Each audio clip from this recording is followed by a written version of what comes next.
Hi అందరికీ. ఈరోజు మనము జొన్న పిండితో మురుకులండి. హెల్తీ స్నాక్ చేయబోతున్నాను నేను. మీకు చేసి చూపిస్తున్నాను. ఆల్రెడీ చేసేసాను.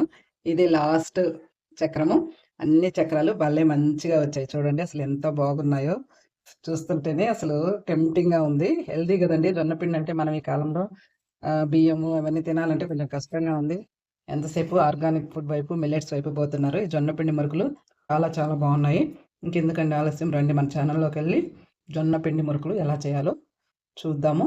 నా ఛానల్ ఫస్ట్ టైం చూస్తున్న వాళ్ళు సబ్స్క్రైబ్ చేయండి. ఒక లైక్ వేయండి. రండి జొన్న మురుకులు ఎలా తయారు చేయాలో ప్రాసెస్ స్టార్ట్ చేస్తాము. ముందుగా ఒక గిన్నెలోకి 4 కప్స్ జొన్న పిండి తీసుకున్నానండి. దీన్ని జల్లించుకోవాలి మనము. ఇది మీరు ఇంట్లో ఆడించుకున్నదైనా పర్లేదు. మీరు బయట స్టోర్స్‌లో కొనుక్కున్నదైనా కూడా పర్లేదు. ముందుగా ఈ 4 కప్స్ జొన్న పిండిని నేను జల్లించుకుంటున్నాను. దీంట్లో కొంచెం వేస్ట్ వస్తదండి. ఆ వేస్ట్ తీసి పక్కన పడేస్తాము. ఇది జల్లించిన తర్వాత దీంట్లోకి ఇంకొక 1 కప్పు బియ్యపు పిండి తీసుకోండి. ఆ బియ్యపు పిండిని కూడా స్ట్రైనర్‌లో జల్లించేసుకోవాలి. చూడండి ఈ విధంగా 2 పిండిల్ని మనము మిక్స్ చేసుకోవాలండి. ఈ 2 పిండిల్ని మిక్స్ చేసుకున్న తర్వాత దీంట్లోకి కావాల్సిన ఉప్పు, కారాలన్నీ వేసుకుందాము. నేనైతే మిరప్పొడితో, ఎండు కారంతో చేస్తున్నాను. దీంట్లోకి పచ్చిమిర్చి పేస్ట్ వేసి కూడా చేసుకోవచ్చు. 1 స్పూను ఎండు కారం వేసాను. 1 స్పూను నువ్వులు వేసుకోవాలి.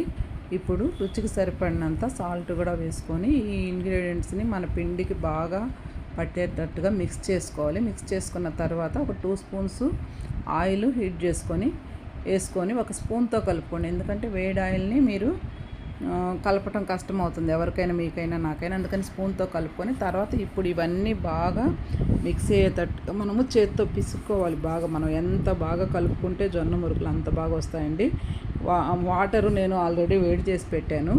5 కప్పుల పిండికి 5 కప్పులు పిండి వేసాం కదా, 5 కప్పుల పిండికి 2.5 కప్పులు వాటరు. మరగనివ్వాల్సిన అవసరం లేదు, వేడైతే చాలు.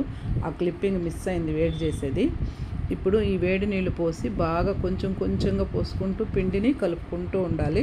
కొంచెం హాఫ్ కేజీనే కాబట్టి నేను ఒకేసారి కలిపేస్తున్నాను దీన్ని. బాగా మర్దన చేయాలండి. పిండిని ఎంత బాగా మనం మర్దన చేస్తే మురుకులు అంత బాగా వస్తాయి. నేను ఈ కలిపిన పిండిని 2 భాగాలు చేసి ఒక భాగాన్ని తడి క్లాత్తో ఆరిపోకుండా, పిండి ఆరకుండా కప్పి పెట్టుకుంటాను.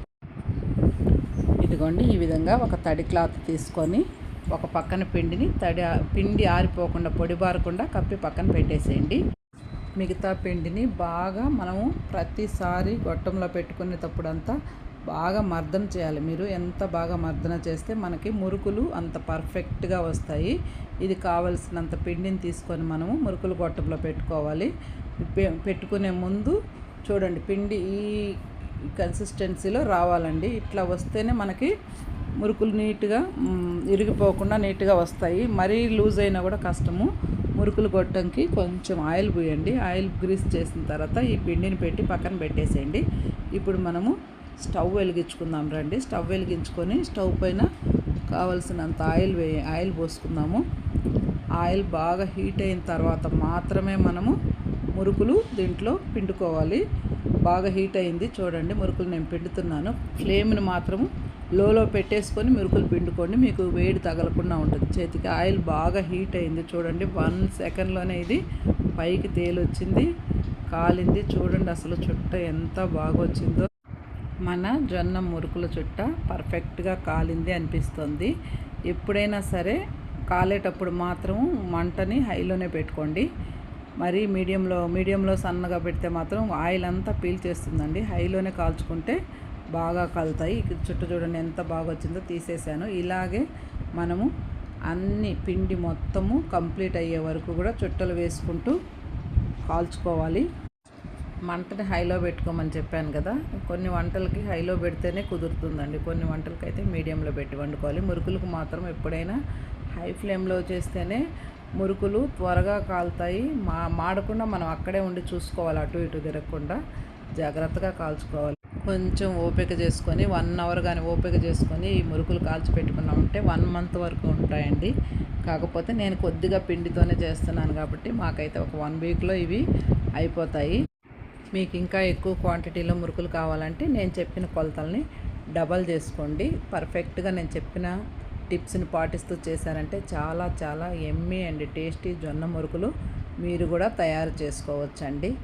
నా వీడియోస్ని చాలా మంచిగా ఆదరిస్తున్నారు. నెక్స్ట్ ఇంకొక మంచి వీడియోతో మీ ముందుంటాను. Thanks for watching.